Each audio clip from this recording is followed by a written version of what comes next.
Hello and welcome to the 94th Synergia Forum, the 30th in our series of virtual forums, and it's a delight to have with us today Sir David Bruce Ormond, an extraordinary name in British intelligence, a former director of the General Communications Headquarters or GCHQ in the United Kingdom, and he will tell us at this forum today on how he thinks spies think and teach us 10 lessons in intelligence. That's the title of his latest book, though like most intelligence officials, he's not particularly fond of being called a spy or a spook. Thank you so much, Dr. Ormond, for joining us. Thank you very much, and I'm delighted to be with you talking about my new book, How Spies Think, which was published at the end of last month. Well, as we pick your brains on how spies think, let me also introduce our other guests who will help me pick your brains on how spies think after your opening remarks. We have with us one of India's leading journalists on strategic affairs and intelligence agencies, our friend Praveen Swami, National Editor, Strategic and International Affairs with Indian Express. Thank you so much, Praveen, for joining us. We'll also have with us Anand Arni, former Special Secretary to the Research and Analysis Wing. We will also be joined by researchers of the Synergia Foundation, as well as Toby Simon, founder, president of the Synergia Foundation, along with Sambrata Shetty, chief operating officer of the foundation. Well, the format is simple. Sir Ormond will outline his thoughts in the first 10-20 minutes, and then Praveen will make an intervention, and then we will have a question and answer conversation between all of us in this panel with Sir Ormond, along with Anand Arni as well. So now is the time, Sir Ormond. Please tell us how you think spies think. Well, let me take you through my story. I started writing this book after the experience watching the 2016 American presidential election and the way it was being reflected in social media, and then looking at other big events and how the medium, the internet medium, was giving us half-truths and distortions, was trying to persuade us online of what we ought to think and want. And then came the falsehoods and the deceptions online, and not just coming from Russia and China, which seemed to be aimed at widening divisions in society and increasingly setting us at each other's throats. And what I came to the conclusion that this is the dark underside of those wonderful inventions, the internet and the World Wide Web. We're dependent on them for our economic and social future, but it does have a dark side. Now, I'm not naive. You can't be a senior British public servant and be naive. And the public has always aimed off for a bit of political swagger and exaggeration of the benefits of this policy or that policy. But we shouldn't have to suffer those who blur or even come to deny the very nature of truth.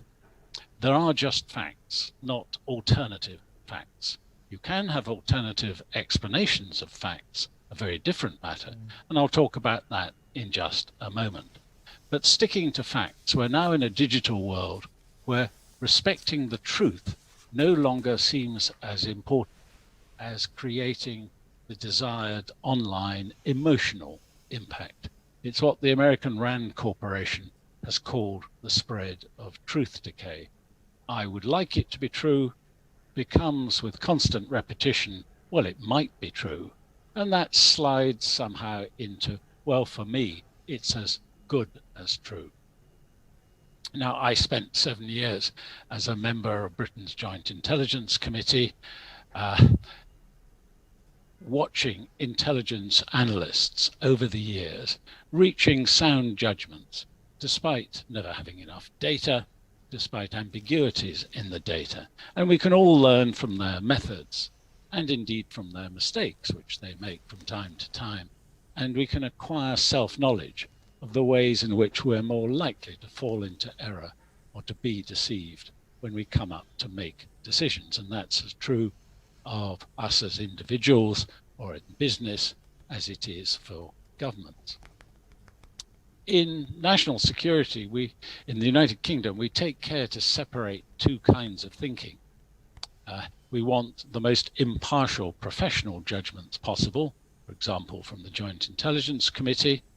And we expect then our prime ministers and policy advisors to take proper heed of such analysis in pursuing their national objectives and applying their political belief systems to their actual decisions, drawing on their democratic mandate.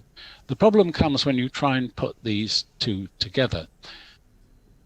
As an example, when it comes to making a personal decision, we have to bring together in our own head two different qualities of thought.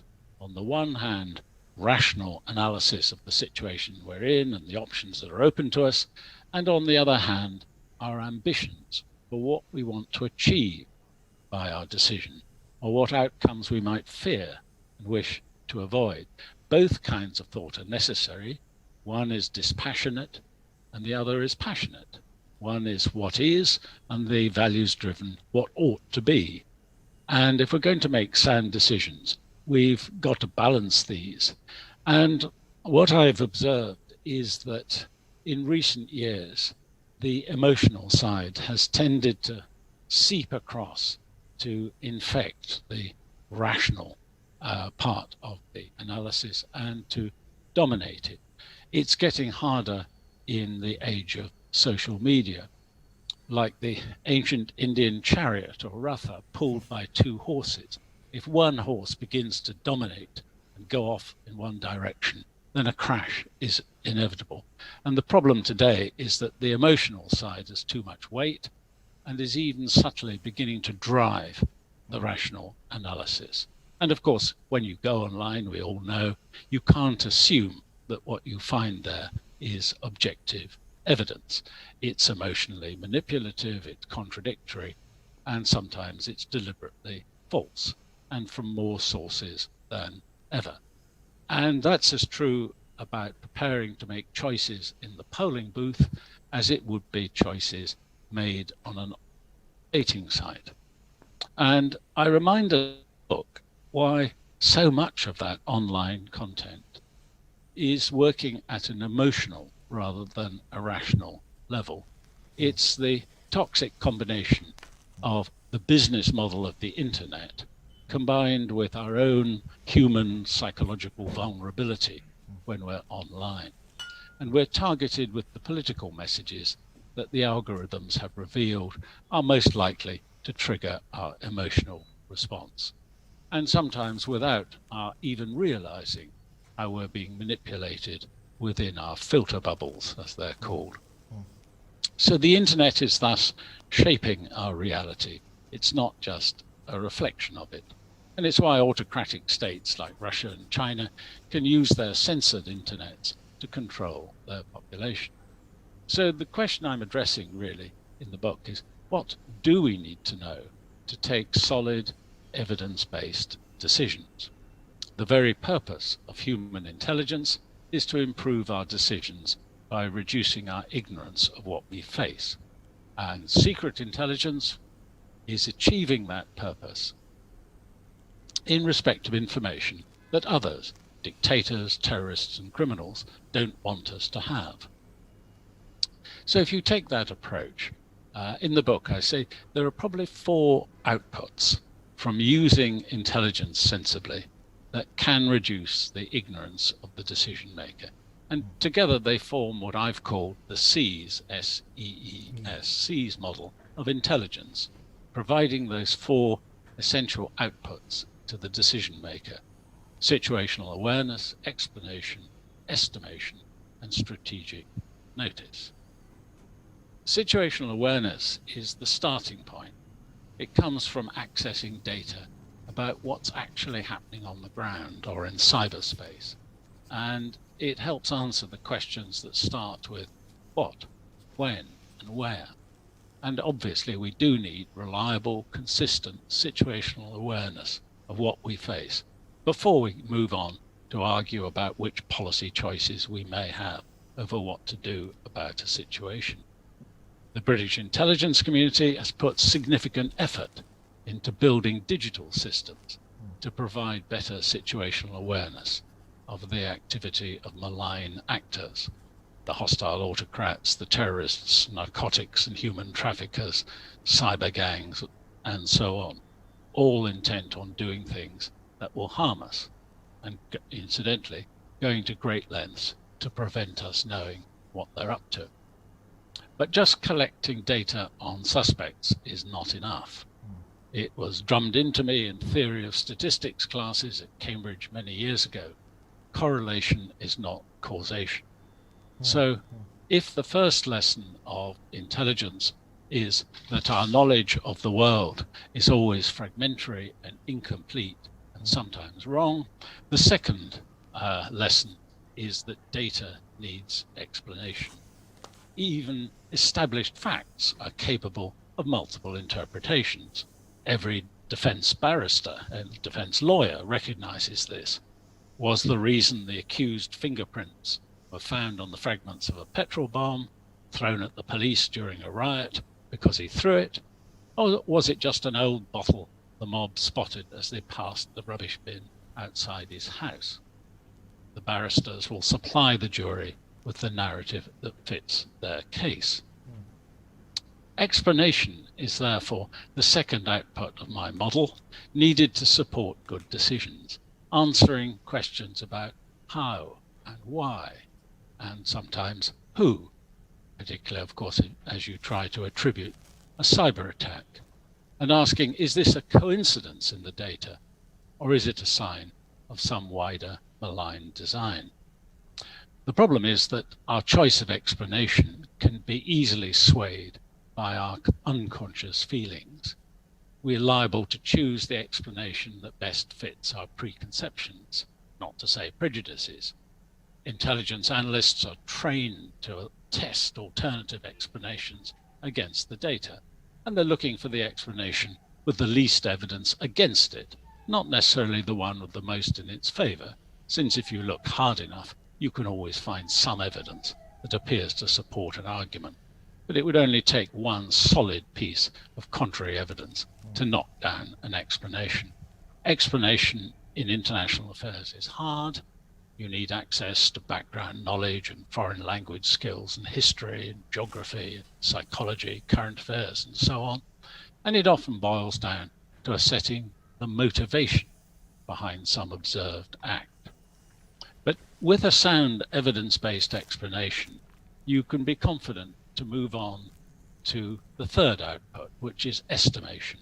It's a word that analysts, in my experience, prefer to predict. Predict sounds like you have a crystal ball, and no one has a crystal ball that can foresee the future.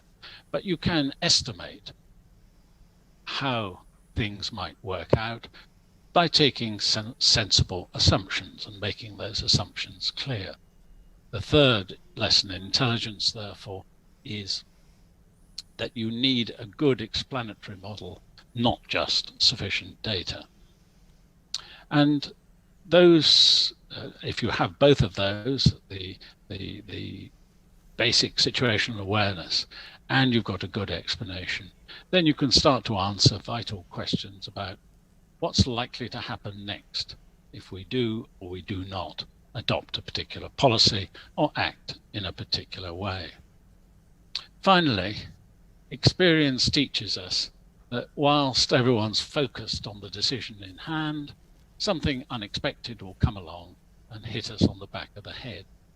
So to complete the outputs of intelligence analysis of the SEAS model, you need strategic notice of possible future challenges that might come and hit us.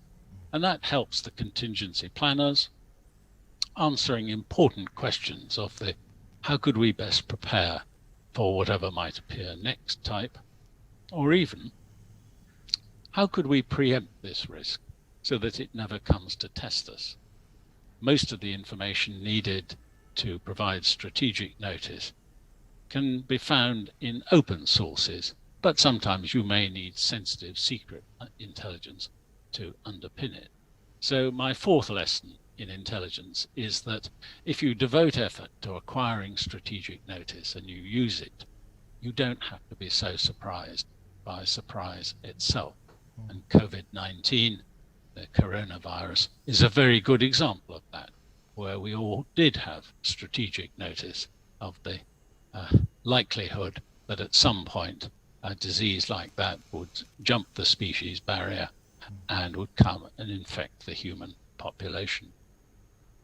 In government, professional analysis and government policymakers are in different domains, and they sometimes find it difficult to understand each other.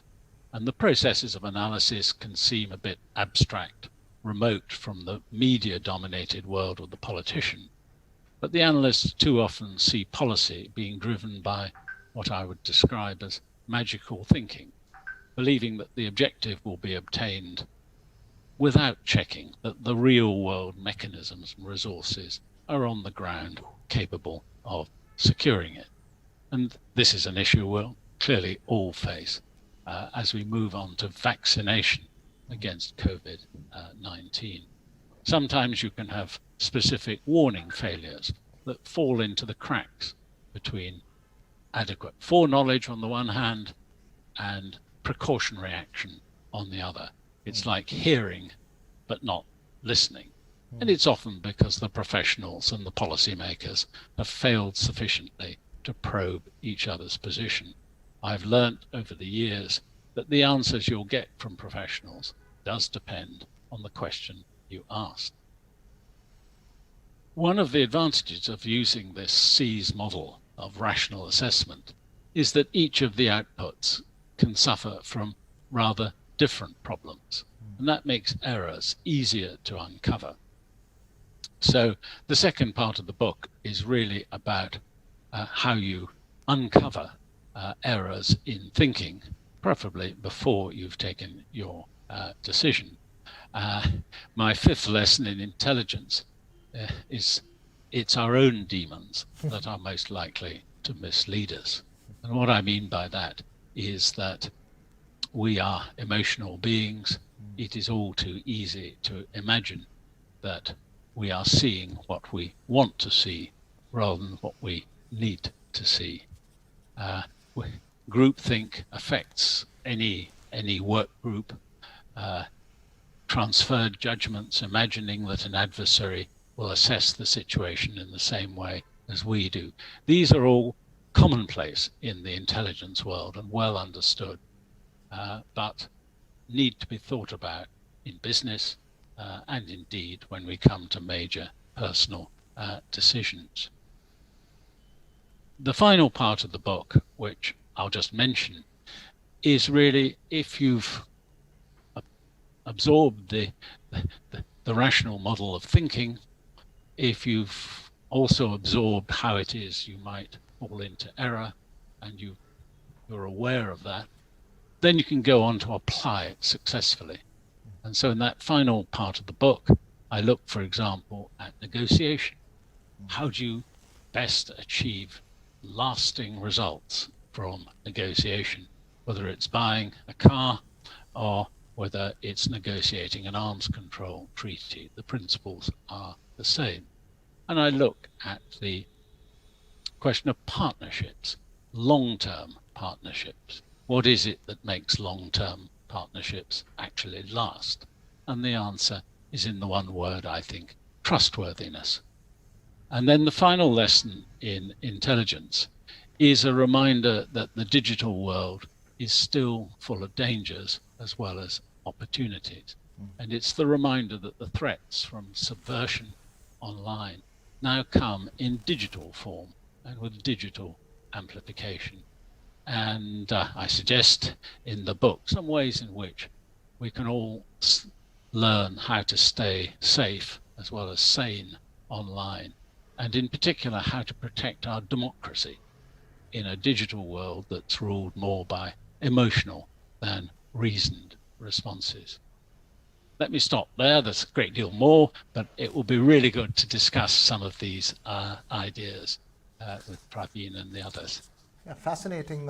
It's interesting as you were making your final point, and just before I can get Praveen involved in the conversation, when you were making your final point about digital overload and the kind of information that's coming out, the thought that came into my mind is that while information is being bombarded to you through algorithms, is there a need then for an intelligence algorithm to receive and classify information? Is that possible? Is that a thought that comes up? Something, something that uses these parameters to create some kind of a filter for information that people receive? Yes, there's a lot of work is going on in there. The first stage is, can you have machine support to help you with the sheer volume of information and to sort it out in ways that the psychologists would advise is easier for the human mind to absorb. And this is the idea of having a dashboard where different forms of information are portrayed to you in sometimes in graphical form that have been selected. And this is commonplace now in the news industry, where you have multiple news feeds and you want to have those presented. Now, the next stage is then to go on and apply some of the technology that the big tech giants are now applying to screen out material that you're really not interested in, or alternatively, to select stuff that you, if you're, for example, in law enforcement, you will want to know if certain kinds of hate speech are actually being promulgated. So the machines can identify that and present it to you so decisions can be taken about whether that is actually unlawful, depending on the region, country you're in, and should be removed. At the moment, we've got the cooperation of the tech companies in screening out false information about coronavirus vaccines. So some of this is just foolish people who believe in utterly mad conspiracies about vaccines. That is being removed. And some of it is deliberate from countries like Russia that have been trying to subvert, for example, the Oxford vaccine and describing it in state media as the monkey vaccine, just because, there's a little bit of technology there that is known from animal experimentation. And this is done deliberately. No doubt they want to promote their own vaccine and to rubbish other people's vaccines. But that's an example of where the machines can help identify this material and either remove it altogether or select it for human decision making. Right, interesting. Praveen, you want to make your observation? I'd like to draw you out a little bit, if I may, on this idea of a digital threat to our democracy. Propaganda and disinformation aren't new in history. We've lived with them from Athenian Greece to the present day. We know, however, that propaganda flourishes best in societies where faith in institutions has begun to corrode for a variety of reasons. And I was firstly wondering if you might be able to shed some light on what it is in our societies, in democratic societies, that has made them vulnerable in the way we find today.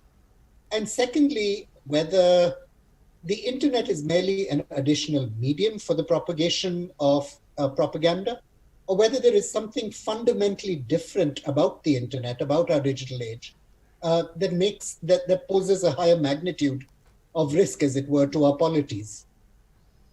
It's a wonderful question. Let me start by just trying to define. There's overt propaganda, which is recognized as just being a point of view which is expressed, broadcast, for example, to a nation. And there's covert propaganda, where the whole intention is that you don't know that it's coming from someone else. And we have examples of both. Now, we have the BBC Overseas Service, which is producing a Western view, if you like. It's a not specifically British view, but it has some cultural presumptions in it, in the selection of the news and so on. Most people would say it's very impartial. I think it's a great. But if you were in Russia, you would regard that as propaganda in favor of a ideology, and therefore you would harass the people putting it out, which they do. That you just, in a free society, you just have to accept that. I don't think we could close down RT, which has a big office in London. I wouldn't want to do that, although I disagree with almost everything they broadcast. It's a free country, and they've got to have the right, as long as they stay within the law on hate speech and so on, which they do, because they're broadcasting from London. It's the covert side that worries me, because what is that it seems to be doing is a number of things. By going digital, you are able to create false news, fakes, fake videos. You're able to reach a much, much wider audience, and it's cheaper. It's always been there. People have always faked things up. Intelligence services used to do a lot of that sort of thing during the Cold War. But digitally, it's much easier to do, and it's much cheaper. So there's more of it. Secondly, because of the internet, 3.5 billion users, you can reach potentially much larger audience and reach them more quickly. But my point is more than that. You can segment your audience, as the advertisers would say, and you can direct particular points of view at particular audiences that you believe from your research, market research, will be particularly susceptible to that point of view. In the old days, a political party would make a television commercial, or they would put up posters in the streets, or they would hand out leaflets, and they all had to say the same thing. Right. Now you can have different messages. So the message going to a rather deprived rural neighborhood, promising various things, can be different from that to an urban, more sophisticated urban audience. And they'll never know because they're in separate bubbles. You know what I mean. And this then enables a tactic which was never really used before, which is covertly to exaggerate the views of both sides of an argument. So if you take the United States, there's a deep division in American society over gun law, over race, over abortion. So if you support, if you send out messages amplifying both sides of the argument, what you're doing is setting different parts of the community at each other. And there's clear evidence that this is what was going on in 2016 in the US election. Countermeasures were taken, and there appears to have been much less of that in the 2020 election, which shows that you can, it's not inevitable that this is going to succeed, but since nobody was expecting it in 2016, it was a significant factor. So I think can you have a genuine democracy if you haven't got, as it were, the openness of debate and discussion amongst a population that's reasonably well informed? They don't have to be Socrates, but are they reasonably well informed about what is going on? And if you can't, then it erodes confidence in the very democratic process. And I can see that happening in the United States. We hope that it will fade away now that we're going to have a new administration. But it's a worrying trend, and I think it's one we all need to keep careful eye on. Sorry, that's a very long answer. No, if I can just probe further, Praveen, on that same question that you had asked, is it just about the sender, or is it also about the receiver wanting only a particular type of information and hence staying in a bubble, refusing to step out of the bubble? Increasingly, what pollsters in the US seem to be suggesting is that they weren't able to get the US elections right or the Trump vote shares right because the Trump supporter wasn't willing to come out of that filter bubble to express that point of view. So is it a two-way process? Oh, yes. And I think in my talk, I referred to this toxic combination of the technology itself, the business model of the internet, where it's clicks per minute that is essentially the medium, and dwell time on a given site. And that deliberately encourages extreme material because you get more attention. If you get more attention, you get more clicks. And it's cheaper for the person who's buying the advertisement or the message. Combined with the other part of it, which is our human fallibility. Right. Now, I'm not a psychologist. I know several eminent professors of psychology who are really quite worried about the long-term effect of exposure to these mechanisms of social media actually affecting the way the brain operates. You know, the plasticity of the brain, the way in which with time you can alter the very way that the brain thinks is proven. I mean, the London taxi drivers who have to memorize the location of every street in London when their brains are scanned turn out to have rather different brain architecture from everyone else. The brain is plastic, and that's why you get addictions, because the brain wires itself into different pleasure pathways. So the long-term effect of our digital age, we don't know what the long-term effect will be. I have some concerns about it, but we are also part of the problem. You're quite right. It's not just the person sending the message, it's our susceptibility. That's why in the book I suggest we should start in schools by teaching children critical thinking as a core part of the curriculum, so that they can have the sort of mental tools. Or stay away from Facebook like you do. Yeah. So, Praveen, you were going to say, sorry, I just butted in when you were going to say, make your comment, and then we can get Anand Darby as well into the conversation. No, not at all. I just wanted to ask, again, just to tease out a little further.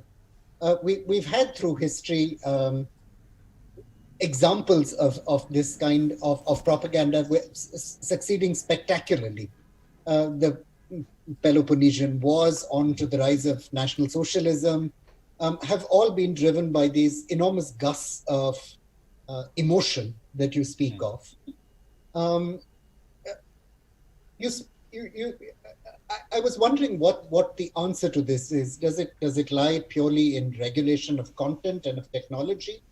Or is there a larger process of making our education of our polity more robust, so that critical thinking and rationality are more embedded in our public discourse? Is this a bigger challenge than merely one to do with the internet and how we address it in our societies? You must be right in that point you've just made. You must be right.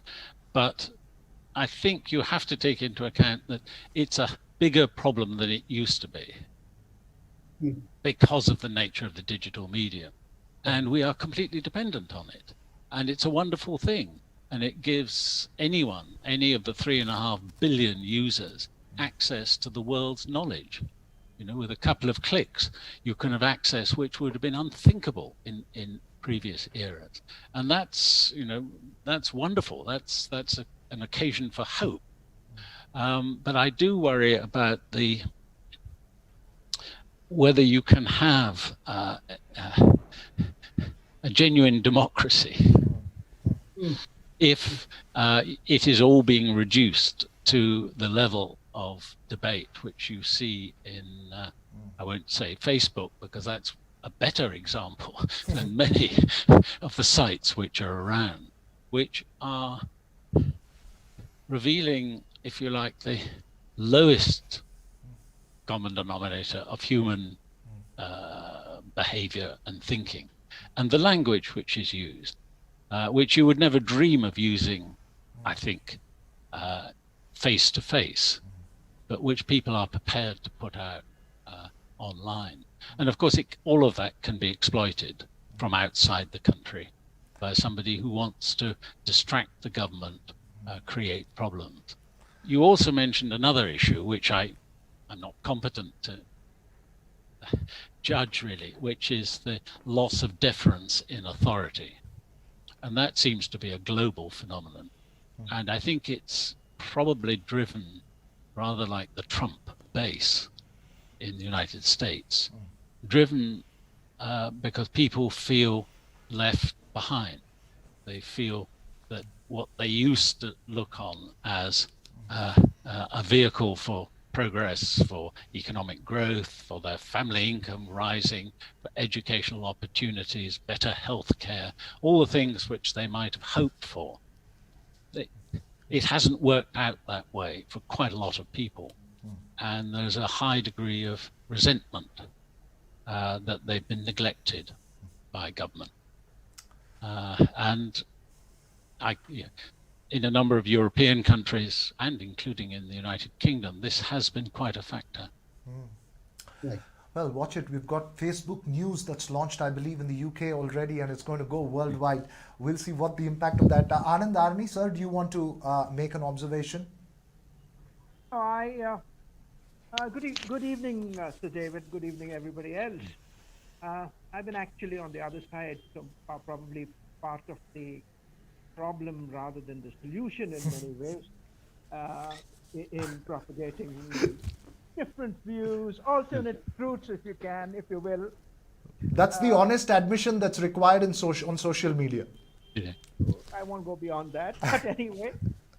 But I do want some input from you, some view from you of the damage that some sites create, like Islamic sites, in propagating a particular story. I'm not going to go down into India because there's a lot of things, and then Praveen is going to check me there. But let me say that in the context of Afghanistan, I was told by some of their own people that when they captured some of the suicide bombers, captured them alive, they had been fed with a whole stream of stories which were so different from reality. Like, for example, one of the stories is, of course, that there is no Islam in Afghanistan. So these suicide bombers had to be taken to mosques and shown that there is Islam, that there is prayer going on.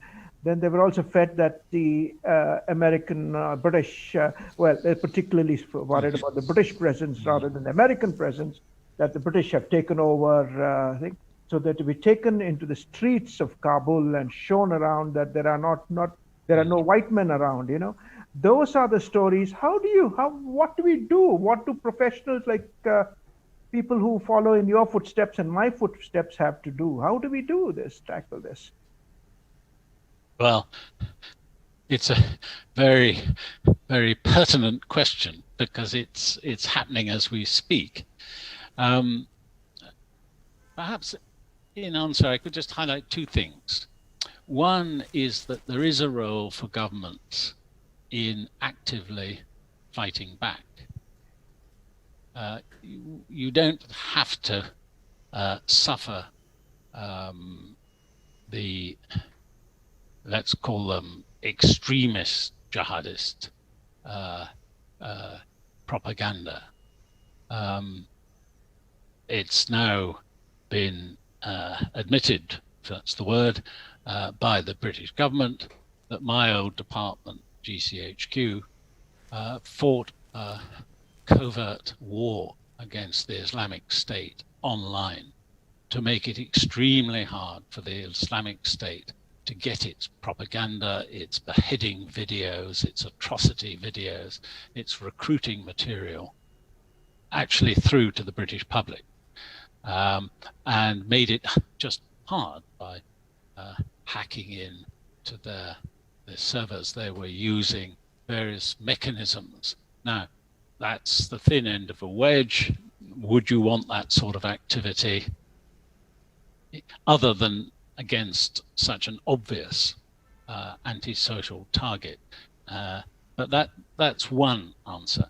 And the other is in the exposure of conspiracies and conspiratorial thinking. I've got a chapter in the book on conspiratorial thinking and how you break people out of the loop that they get themselves into. It's quite hard to do because simply producing contrary evidence doesn't change their minds. So I've no doubt taken out into the streets of Kabul, they'd say, well, it's all the deep conspiracy. They have arranged for the white faces not to be present in where we're walking. The human mind is capable of explaining away almost anything if you're sufficiently motivated. So you have to find not just the examples, but emotional routes through to the core of the being, the person that you're trying to influence. I'm not aware that any country has really succeeded in what I would call de-radicalization. But a lot of work is going on in that. So it's probably a combination of both of those approaches. You probably do need, if you're a state that's affected by this kind of, let's call it terrorist-related propaganda, you've got to be prepared to tackle it quite directly and have the capability in the intelligence world to do that. And you've got to tackle it publicly by exposing what's going on. And when you've captured the individuals, which I hope eventually you do, there's then a long process where it's, in the case of the United Kingdom, it's exposure to people that they will respect. Islamic scholars, for example, who can gradually and slowly explain the errors in their thinking in the interpretation of the Hadith and the Quran. But it's a slow process. But it's a great question. If we could ever go offline and talk, there are a number of instances I'd love to talk to you about. This is what happens when you have two former intelligence officials online. They want to go offline. And that's why you are better informed than all of us who are online. So, let me get Toby, Simon as well. Praveen, do you have any further questions or any further observations? I just have a small question to ask here, and I wanted to add that one of the things people listening may want to look at, who've been trying to do exactly what Sir David's been talking about, is Dr. Anne Speckhard's work with the Islamic State, where they've been producing videos looking at the impact of those years of horror on women, on children, in conflict areas. And again, slowly, very, very slowly, they seem to have gathered some degree of momentum around with these videos and so on that they've put online and very actively propagated. So the question I had was really this: are intelligence services in fact equipped, trained, institutionally fit to be engaging in this kind of narrative building, or are nation states going to have to develop completely new institutions and resources in order to pursue these kinds of projects? I mean, they seem to involve a wealth of talent and skill sets that one doesn't traditionally associate, at least in South Asia, with the intelligence services in themselves. Yes, this is not something you compartmentalize and say, oh, it's a threat to the state, therefore it belongs to the security apparatus or the defense apparatus. I describe it in the book as an all-of-nation problem. So we were talking earlier about harnessing education, which is clearly a very separate business.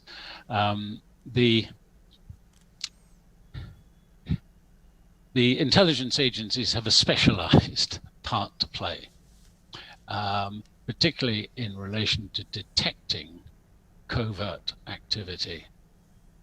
or subversive activity or terrorist-related activity online. And over the last few years, the United Kingdom has put a lot of money and resource into building the capability to find out what is going on in what we call the grey zone. It's not armed warfare between states.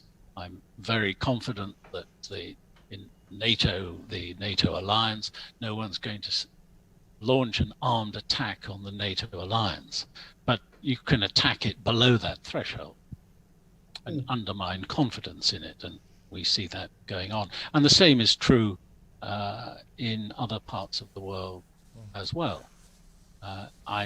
It seems to me very clear that China has understood the power of the digital medium, probably earlier than anyone else, and has put a great deal of resource into that.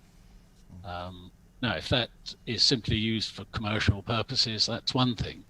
If it's used to try and distract and confuse and ultimately undermine other nations, then it becomes very serious. We've been having a series of conversations on cyber deterrence and that issue. Mr. Arni, if you don't have any further observations, I can get other questions that are coming in. Shall I go ahead? Samrata, do you have a question?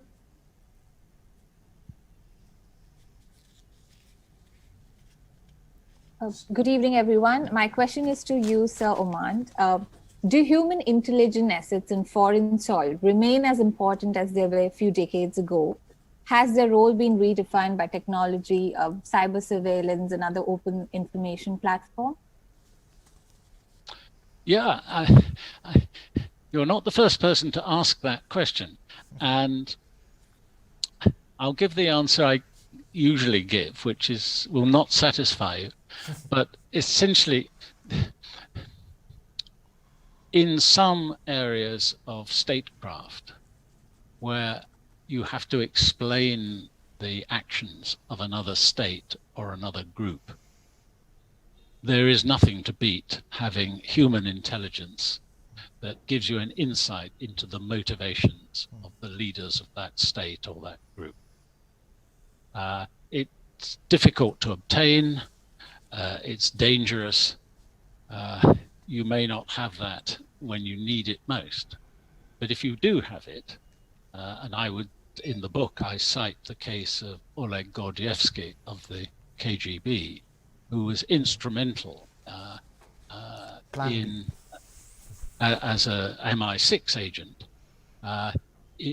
with both Margaret Thatcher and Ronald Reagan in switching them towards a different approach to the Soviet Union in its final days. Indeed, including Reagan himself becoming persuaded that arms control for the Soviet Union was actually strategic arms control was actually possible.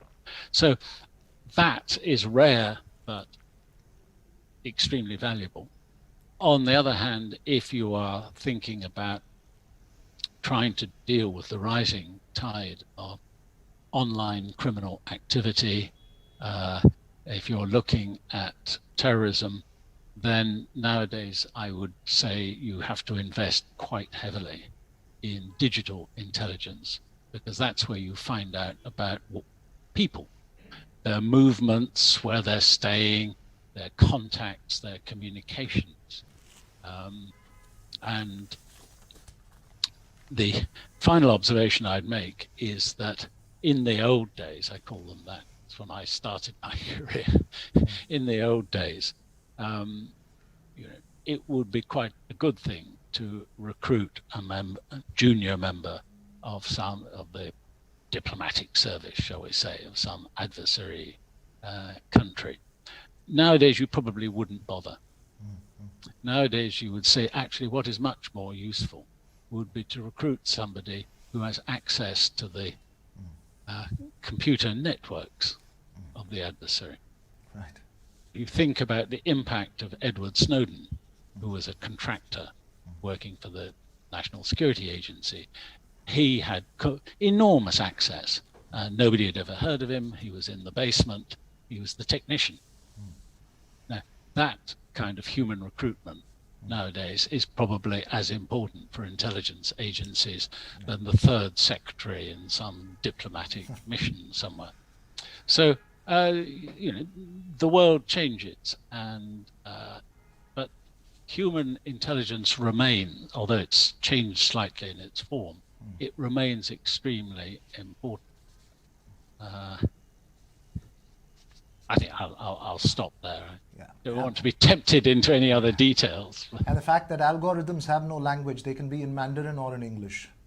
So, Vinay Bhushan, do you have a question? Our researcher from Synergia Foundation, Vinay Bhushan.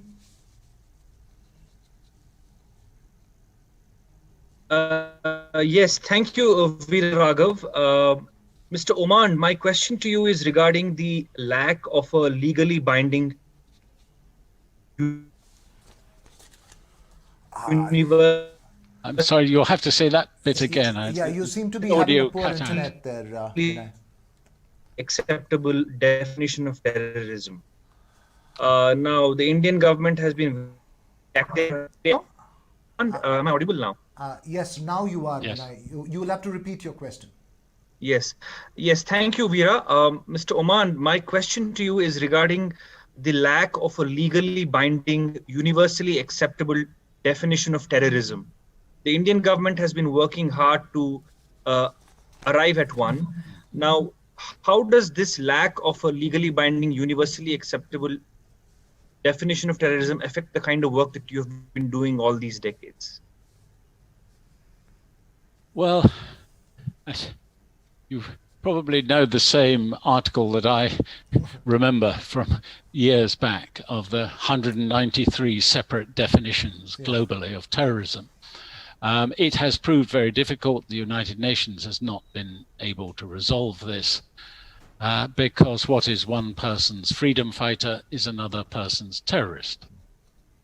We used to sort of apply tests, would this definition of terrorism have applied to the Spanish Civil War, to those fighting against fascism in the Spanish Civil War? Would it have applied to the African National Congress in South Africa?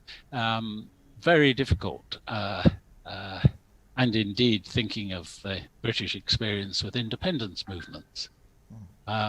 So you're probably going to end up with like-minded states coming quite close to a legal definition, which, for example, allows the extradition of suspected terrorists from one country to another.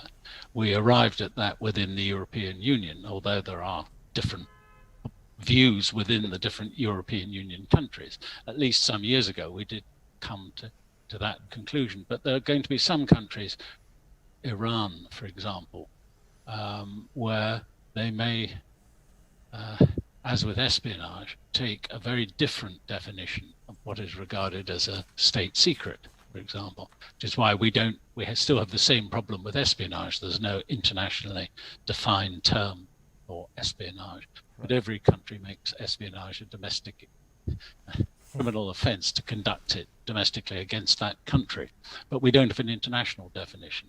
So I think you're not going to get there, would be my rather pessimistic conclusion.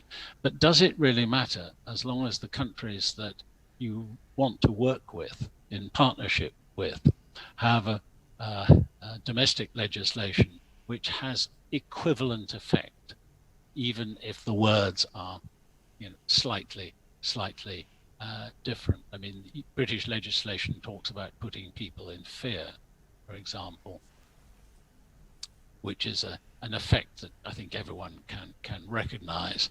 I'll stop there. Yeah, no, it's a great question, but nations will have a filter bubble in their definitions for terrorism. They will see terrorism through their own filter bubbles, I guess.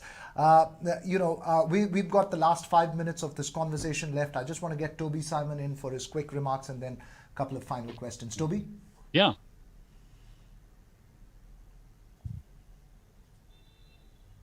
David, the question is today when we are looking at intelligence, or for me, the other word is information. The larger question is, what are we looking for? So I had a discussion recently with somebody who was heading one of these agencies in China and from another country. And I was asking him, when did you know about the pandemic? Or when was it a red flag to you? So he says, we celebrated the Chinese New Year on the 22nd of January, and on 23rd in my same house, we had a crisis meeting. So what I told him was, you are running one of the best intelligence agencies in the world, and you are getting this information on the 23rd, perhaps because you did not consider this as priority. Okay, but then as a layman, I was able to know about this incident sometime early January, that this is going to be trouble. So the issue is in this maze of things, and an issue like something happening in Iran is not going to be as important, or in some other part of the world, as you have for a game changer like this, which has actually stopped everyone from moving. So when I asked him, why is there a failure? Do you really think it's a failure, or you overlooked something? He didn't have an answer. So we have kept it for another long discussion. Well, let me offer a couple of points on that. Coronavirus, the COVID-19, has killed more British citizens than any conceivable terrorist attack or cyber attack ever could have done. We're well over 60,000 deaths from a medium-sized country, and this raises in my mind, and I touch on this in the book, that we've traditionally thought about threats to national security which come from malign human intention rather than from natural forces. And we've had rather separate organizational arrangements in government for looking at risk registers of civil contingencies and aeroplanes crashing and animal disease and human disease and so on. And these have really been separate domains. But the implication of COVID-19 is that it is a threat to national security. Our defense forces have found it very difficult to continue to operate.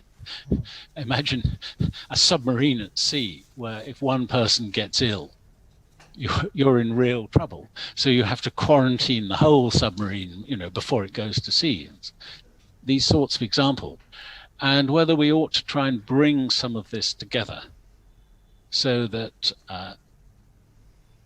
it's what I call strategic notice in my book, so that we think about the strategic notice we can obtain of major challenges to normality, which is the word I tend to use.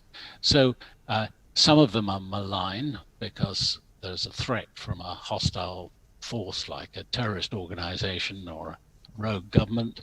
Some are the acts of nature,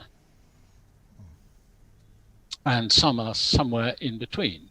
Global warming will cause rising sea levels, which will cause population movements, which will have more desertification, which will then have implications for national security. So I think, Toby, the short answer is that you have to think about the security of the state and the people in it. It's not just the geographical territory of the state, it's not just the democratic institutions of the state, it's whether the people in the state, the citizens, can go about their normal business freely and with confidence. Right. And that, I think, can be challenged by natural events as much as by malign ones. Right, interesting. We've run completely out of time. Praveen or Mr. Arni, do you have any final remarks? Otherwise, I have one final question to I do have to say this, and I just will bring it in the context. It's not a question. It's more of a comment on the human bit which Sir David raised. Yeah. And being one of these old world, I spent a lifetime in doing only this. I'm one of those old school types who believes that human is more important. Well, at least till I retired. Now, much of the reason in my own little world in India of why humans started taking a battering is precisely because of organizations like the one you headed. Now, I don't say it's unnecessary. It's exactly the opposite. Everybody turned to doing this, and suddenly, like you said, the third secretary was no longer important. It was, let's see what comes off the air and pick it up, and that's an easier thing. The whole focus shifted. Whereas people like me would like to believe that, okay, we don't need the third secretary. We don't even need the ambassador, frankly. You get the ambassador of a country, you're not going to get much more than what a third secretary gives you, or probably a little more. But what you would get useful stuff is if you got the secretary to the head of the Lashkar-e-Toiba. Yeah, that's my world, that's really my world. That was my comment, yeah. Praveen? I'm not disagreeing with you. Just a question. I mean, I think what you've said about preparing for future crises is really insightful. There are some analysts who've been predicting that with environmental degradation, we will, for example, have to deal with pandemics or large crises every few years rather than once in a century. And I was wondering if you think this is properly something that should lie in the domain of intelligence services and they should start preparing for it, or whether this requires governments themselves to widen their networks of information. It's been argued in the case of the United States, for example, that the CDC's global information networks need to expand. What would your view on this? I mean, with the accumulated wisdom of watching these institutions at work? The risk, if you give it to one particular part of government, is everybody else forgets about it. That's right. And then they blame that bit of government when it doesn't. They don't get the warning. This is an all of government matter. But what I'm really saying in my book is that there are ways in which the intelligence community has learned to analyze problems and understand people. And those are going to be just as useful faced with any kind of issue. So you've got to bring them in. They're very important players. And sometimes they will produce information about activities or failures in another country, which you need to know about. So yes, I think it's all of government. It probably calls, a number of countries, Singapore, for example, has gone a long way towards actually creating a central institution under the Prime Minister to do this kind of work. But different countries, different ways of doing it. Maybe it's your Joint Intelligence Committee, but then you have to expand the membership and put some more scientists on it. Right. We are now almost 3 minutes over time, but I'm just going to indulge Samrata because she's received a question from somebody who's been viewing this program. Quickly for that question, Samrata. Yeah, sure. It's from a senior reporter, Mr. Srinivas Ragotham from Deccan Herald, and I'll make it brief in the interest of time. In your experience, the motivation of the leaders of which country is most easy or most difficult to gauge, and what makes it so? I think in a democracy, if you're looking at a democracy, this is not as an intelligence officer, but as anyone looking, you are aware of the different currents of opinion. You can read the newspapers, you can read the blogs. If you're dealing with a very closed society, where it's not clear where the leader is being influenced from, then it's extremely difficult to know the balance of arguments that they may have in their heads. We have found it, I think, quite difficult to read Iran because there are different factions in Iran. Who has the upper hand at any moment is more difficult. North Korea famously was the one that everyone mentioned as being the ultimate closed society. Well, it's not so closed nowadays, but even there, it would be a brave person to predict how, if there's some international development, how a country like North Korea would react. Because it's ultimately in the hands of one person. And may I add that one of the suggestions that Sir Omand has made, which I wanted to ask him about, I've run out of time, is that there needs to be a psychoanalysis assessment of all political leaders and heads of state. I don't know if it will ever be accepted, if it will ever happen, or whether someone who passes that kind of an assessment would actually run for office. We don't know these questions, answers to these, but thank you so much. It was a fascinating conversation. I wish we could have just probed you a little bit about what the differences between the conflict during the IRA times was in terms of dealing with counterterrorism vis-a-vis the present world of terrorism that you're seeing, but we simply are out of time. We'll possibly email you some of these questions and you can respond to us. Thank you so much, Sir Omand, for talking to us, Praveen Swami for joining us, Anand Arni, Toby Simon, Vinay Bhushan and Samrata Shetty. Ultimate lesson, you don't have to be an intelligence official to be intelligent about understanding information that's thrown at you on Facebook, Twitter or any other platform. Thank you so much for joining us on this forum.